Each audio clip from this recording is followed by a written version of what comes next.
passarela que cruzava. Então aquela é a trilha das pinturas rupestres.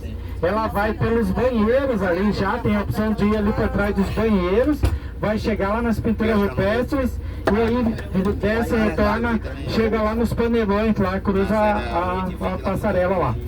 Com a pintura rupestre, a trilha vai para 8 km. Então, aí, mais esse trajeto, se a gente fizesse com pintura rupestre, mais 8 km. A pintura rupestre para grupo é bem complicado, porque ela tem um limite de área de visitação. 10 pessoas no horário das 9, 10 pessoas no máximo no horário das 10. Aí ela vai ter um grupo à tarde, 2 grupos à tarde também. Aí 10 pessoas às 13 horas e 10 às 14. Então, esses são os horários da visitação lá da pintura rupestre. Porque o grupo de vocês vão 40 e é o dia inteiro só para fazer a visitação. Então fica complicado de fazer a visitação. Então é mais pessoas que vêm. Na excursão já é complicado, até umas vans já vai ficar difícil. Então, eles não deixam passar esse limite para o pessoal do parque. Então, Ô João, e não tem como fazer mais tempo lá na cachoeira para banhar? Para banhar, é o problema se a gente ficar muito tempo lá, aí o almoço vai ficar mais tarde. Ah, tá. Então, a gente já chegou, a gente não atrasou praticamente nada, né? Por 9 horas a gente estava chegando aqui. Então, sim. Eles abrem aqui pra gente entrar 9 horas, a gente chegou 9h10, 9h15 aqui, né? Sim. Então aí é mais essa questão do nosso almoço, não tem muito local perto para o almoço. Tá. Então é esse que fica difícil. Às vezes vinha à tarde, daí você sobe mais a fresca da tarde, né? Daí sobe, daí você vai aproveitar, vai estar mais calor também. Seria legal um restaurante aqui em cima, né? Isso. Uhum. Vou vir pra cá montar um. Eu. Minha nora é nutricionista, eu e ela dava Ela certo. compra a propriedade lá do seu link lá e monta lá embaixo. É, tá mais pois fácil. Hoje eu esqueci o nome da senhora lá, é um nome bem. Não vou lembrar. Nome diferente. Lá ela quer vender, eles querem vender? Não pode vender, eles não deixam vender. Se tá dentro do parque, eles não podem. Se Mas for vender, é o parque que compra. Não, nem arrendar não pode? Não pode. Oh. Não pode. Depois eles fizeram um acordo, eles não tiraram, porque o senhor já estava com... Era o final de vida dele, ele passou a vida dele ali. Sim. Então ele já tinha 60, 70 anos, Sim. ele bateu o pé, eles não reinaram porque eles calcularam que ele não aguentava muito. Então daí tem um trâmite que ele não pode revender. Tá. Então eles ficam com a propriedade até a geração, acho que dessa senhora, sei lá, depois o Estado, eles são obrigados a vender para o Estado, alguma coisa assim. Sim. Então ela não pode vender para outra pessoa. Lá na Palhoça também tem essa questão tem também um parque estadual lá. E aí o morador antigo eles não tiraram. Eu já estou falando ali com você. Então, as pinturas rupestres que vai ter ali, então, elas datam 7, 10 mil anos. Então, são os primeiros povos que chegaram aqui na região. Então, os nativos aí na região. Eu vou falar já uma questão de moda lá da cidade, que eu vou comentar sobre o tropeirismo. Então, aí, então, os nativos estavam aqui. Com o descobrimento então, do Brasil, os primeiros que vieram, que chegaram aqui na região, foram os padres jesuítas, na nossa região dos Campos Gerais. Então, eles falam que os padres vieram para a questão de mapear aonde estava o ouro. E alguns falam que os padres vieram para catequizar os nativos, os índios. Então, aí esses padres chegaram aqui nessa região e aí foram os primeiros colonizadores que chegaram, depois lá na colonização, os primeiros contatos que os nativos tiveram, praticamente foram com os padres. Então, os exploradores, os bandeirantes depois chegaram, então, aí tocaram, foi uma vez eliminados, tentaram tocar os padres não podiam ficar, e foram lá para aquela região lá do Rio Grande do Sul já. Então, na nossa região já foram eliminados.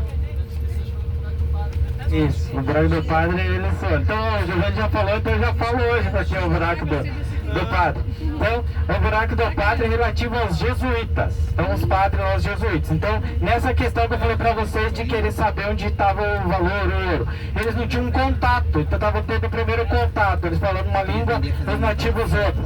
Então, eles começaram uma comunicação e tudo. E, nesse sentido, os padres querem saber onde estava o que tinha de valor, queriam mapear onde estava o ouro no Brasil, querendo procurar ouro. E aí eles eram, lida de lá, lida de cá e nada, então eles tentaram conversar com eles. eles perguntaram para os nativos o que tem de valor aí. E o nativo, a gente cogita eles de preguiçosos e tudo. Então, eles hoje é diferente dos antigos, né? Então, mas antes o pessoal então, era tido por preguiçoso, por vagabundo, mas eles não coletavam além do que eles necessitavam. Então, não tinha questão de capital. Então, para eles, o valor para eles era a natureza, beleza. Então, saíram apresentar os locais para eles. Então, amanhã, alguém já conhece lá o Buraco do Padre ou não? Pessoal Giovanni e eu também. Ah, eu não conheço. Então, vocês vão se admirar lá. Então, vai valer a pena, eles vão gostar lá também. Tem que falar que o pessoal tem que se comportar, senão a gente não leva. Não leva? Ela viu? Ai, Giovanni. Padre, eu conheço. Giovanni é muito rígido. O buraco do padre, ele... Eu quero até banhar lá, pode banhar lá. Mas eu prefiro a fenda da freira. Então, a questão então, daí os padres se aprenderam a chegar lá. Então eles aprenderam, chegavam novos padres, eles iam levando lá. Então os jesuítas, os padres iam chegando, eles iam levando. Então ficou algo lá que era relativo, exclusivo dos padres. Então começou a vir a colonização na região, chegar o pessoal vendo os tropeiros passando, desenvolvendo a região. E aí eles começaram a levar esse pessoal, os mais conhecidos deles, os pessoal que participavam lá da igreja, começaram a levar. Eles aprenderam a chegar através dos padres. Então daí que veio o nome do atrativo lá. Então Buraco do Padre é porque eles aprenderam a chegar lá através dos padres. Então Buraco do Padre ele tem essa questão. A gente está brincando aqui com a Fenda da Freira, mas a Fenda da Freira é um atrativo que tem lá também. Só que é a mesma questão daqui, 10 pessoas por hora para visitação, e a trilha para chegar nela é uma trilha nível médio já. Então é uma trilha bem mais pesada dessa que a gente está fazendo, vai subir um degrau, vai subir lá no nível do superior, lá que é a Fenda da Freira. Vocês vão ver a Fenda do Padre. A Fenda do Padre está no pacote, eu vou mostrar para vocês. A Fenda da Freira, ela no início dela, ela deve ter quase 10 metros, mais assim, um espaço entre a outra na parede. E aí ela vai afunilando, ela tem em si 300 metros. Ela tem em si 300 metros de extensão. A área visitada turisticamente é 100 metros. Aí o que ocorre? Então, às vezes alguém pesquisou, leu lá, depois vai pesquisar lá. Então, conforme o horário, o sol está, ele pega nesse verde, nesse musgo que vai ter, e aí vai dar várias tonalidades de verde. Então, na foto, você faz a foto com aquele verde de fundo, fica bem bonito. Então, aí que é a fenda. Lá no Buraco do Padre, que a gente já está falando, então, o Buraco do Padre, e amanhã eu vou de... Ah, não, apesar que o buraco... Não, velha que eu vou de moto. Então, no Buraco lá do Padre, a fenda em si que a gente falou, então, a área lá é um ingresso diferente também, um ingresso a mais, tem que comprar o mesmo local, mesmo atrativo, só com ingresso a mais. Então, deixar para falar do buraco amanhã, senão não vou ter assunto para falar com vocês amanhã. Aí tem que ficar contando mentira. Tá, mas não pode, não tem como a gente ir no da Freira? Eu queria ir no da Freira. No da Freira não tem, Giovanni já viu, a questão do ingresso é bem complicado. Alguém perguntou pra mim de tirolesa, então no Buraco do Padre tem uma tirolesa de 620 metros. Só que já tem que comprar com antecedência, senão na hora ela não consegue. Então é bem difícil. Tá, mas tu não consegue comprar pra nós hoje? Eu não consigo, não tem dinheiro pra comprar. Não, a gente te dá o dinheiro, né? Claro. É questão do tempo de vocês também, né? A gente tem que visitar lá. A trilha que a gente faz, a gente já termina meio no tempo. Talvez à tarde, né? Então vai depender do horário lá de Vila Velha, mas também o João falou talvez não dá também, pela questão do horário de vocês, senão vocês chegam depois do horário na casa de vocês e meio da confusão da briga lá entre vocês. Então, aqui eu ainda no Buraco do Padre, além então da trilha principal que a gente vai fazer, eles têm essas outras atividades lá, que é a Fenda da Freira e a questão da tirolesa. Então eles vendem esses ingressos lá à parte. Eles têm a questão de foto, você vai fazer álbum fotográfico, então eles vão ter a opção também, vai ser outro valor. Então bastante gente faz casamento, aniversário de 15 anos, vai fazer as fotos lá no buraco. Questão do nome a gente já falou para vocês, o restante eu deixo para falar também um pouco amanhã. do Guartelá que a gente estava falando, então voltar a falar. Então, cheguei até o momento dos padres, daí a gente já correu lá pro guarda, falei dos jesuítas, padres, foi pro Guartelá, foi lá pro outro atrativo. As cabanas é aqui, né? A entrada? Oi? As cabanas, aquelas cabanas é aqui, não? Na entrada? Isso. É, né? Aí entra ali por trás, lá no onde era aquela parada do Guartelá. Se você vir ali, eles te informam bem certinho, bem na parada do Guartelá. Tem uma estradinha ali, ou 200 metros pra cá.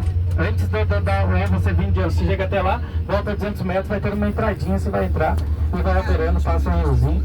Eles têm a deles ali, que é o Campo da Maria, acho que deve ter alguma coisinha. É pousada?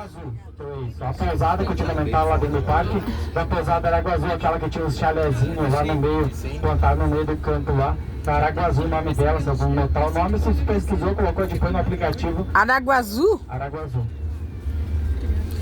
E quanto tá a diária? Isso aí, essa era uma boa pergunta. Boa pergunta. Vários chalés, então vai ter diferença entre eles. A senhora pode escolher qual a senhora vai ficar, vai ter um valor diferenciado entre um e outro. Sim. A da Maria, ali, o Campo da Maria também, 707 saltos também, tem umas opções também com chalézinhos também. E aí são valores diferentes, mas entre um e o outro. Não, ali na parada do Guartelá você vai ter melhor essas informações. A restaurante que tem a lanchonetinha ali, não você chega pra entrar lá. Isso, bem ali. Aham, isso, bem ali. Ali ele tem uma centro de informação, eles levam vocês em algumas cachoeiras, levam vocês, eles ofertam algumas trilhas ali, diferente fora do parque. Tem a trilha do Índio para visitar o Guartelá, eles levam, tem uma fenda deles que eles chamam por fenda do Nick. Ela tem uns 800 metros, você vai caminhar, tipo assim, parece um labirinto, assim, você vai caminhar assim, retinho, assim, a distância, assim, não tem um padrão. Você só nota que, tipo, um lado é uns 50 centímetros mais baixo que o outro. No barranco, você consegue ver aqui o material está colocado ali uma perto da outra. Você caminha, você tem bastante coisa para visitar. Tem a Salto Santa Rosa, Salto Puxa-Nervo, Santo Lago da cidade, passa por Bagir para lá, tem as outras cachoeiras. Bastante coisa para visitar. Então, Um carro alto, né? Para fazer, um carro de ônibus é difícil para chegar nesse estado. então é bom vir para ficar uns 5 dias, né? Uns 2, 3 dias você visita os principais, você visita. Bastante coisa você visita. Vai um período cada local, você visita. Mas aqui o aéreo para cá não tem perto, né? Só por um tipo. Eu falo para vocês, esses locais, vocês vão conseguir visitar mais por conta, com carro. Sim. Com carro, então ônibus, excursão não leva nesses locais. Tá. Eu às vezes fazia no Salto Santa Rosa, Puxa-Nervo, vinha de Ponta Grossa pra cá. Aí o pessoal às vezes vinha gente de outro local, vinha gente até de Foz, vinha pra conhecer, vinha se hospedava na cidade e vinha comigo lá no passeio. Mas o local é só com ônibus metropolitano, bem confortável para vir de lá aqui. Daí para ir para esses locais. Mas tem ali na cidade a tua empresa de turismo, a gente pode pegar van? Eu faço por conta só mais atendo as excursões.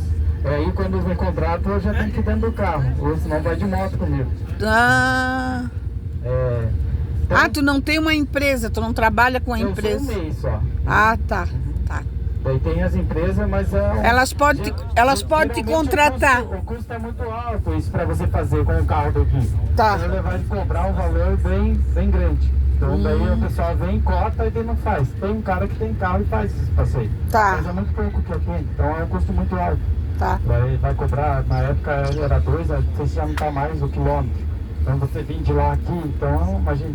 Você tem que vir com o bolso recheado para fazer os passeios. Sim. E gastar mais atrativo, então fica um passeio muito Então caro. vale a pena alugar um carro? Vem com umas 4, 5 pessoas lá com o carro, vem e chega nos atrativos. Sim. Então, a questão lá principal que eu vou falar para vocês, o nome lá do local que eu tinha comentado, é o Guartelá ficou. Então, é uma história que eles falam lá dessa época lá que estava a colonização chegando aqui. Então, estava a colonização chegando aqui. Aqui foi a região foi dividida depois que os caras começaram a vir, os jesuítas chegaram, os tropeiros. Então, uma época para o Brasil não perder o sul, então vinha lá de Viamão era criada as mulas e levadas até Sorocaba, São Paulo, então Piracicaba, então elas vinham e passavam aqui na região. Então os tropeiros vinham e passavam aqui. Castro é bem forte a questão do tropeirismo ali. Então o pessoal vinha, chegava nesse local e vinha cruzando. Então o pessoal começou a ver o potencial de desenvolver a região.